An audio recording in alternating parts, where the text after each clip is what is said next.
అలాంటి సంస్కృతిని మనం సంరక్షించకపోతే రోజు రోజుకు అవుతున్నటువంటి పాశ్చాత్య సంస్కృతికి లోబడి మనం చేస్తున్నటువంటి వికృత చేష్టలకి రోజు రోజు మనం చింతించాల్సిన అవసరం ఉంది.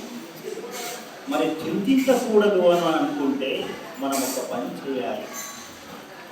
మన తరం వరకే కాకుండా భవిష్యత్ తరాలకు అందించాలంటే పిల్లల్లో ఆధ్యాత్మికత శక్తిని పెంపొందించే ఏర్పాటు మనం చేయాల్సినటువంటి ఆవశ్యకత అక్షరాల మనం ముందున్నటువంటి ఒక సవాలుగా నిలిచింది. ఇప్పుడు కారణం ఏమిటంటే ఒకప్పుడు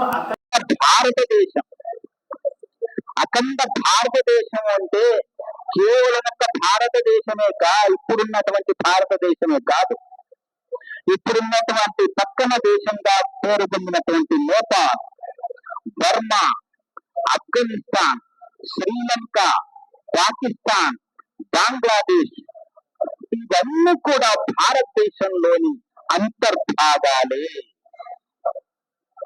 మరి ఇలా ఎందుకు చీలు ముక్కలుగా భారతదేశం చెక్కలవుతూ ముక్కలవుతుంది అంటే మన సహృదయ వల్ల.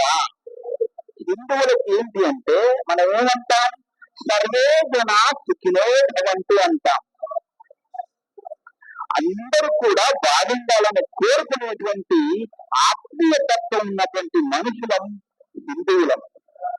అది ఇతర మతాల్లో ఇలాంటి వాక్యం లేదు, సర్వే జన సుఖినో భవంతు అనేటువంటి పదము లేదు, వాళ్ళు అలా మెదిలే ప్రసక్తి లేదు. మీరు చూడండి బాగా, మనము ఒక దర్గా దగ్గరికి పోయి పూజ చేస్తాం, పీరి పెట్టుకొని దూకుతాం, ప్రేమతో ఆ పీరుల యొక్క అల్వా చుట్టూ ఎగురుతాం.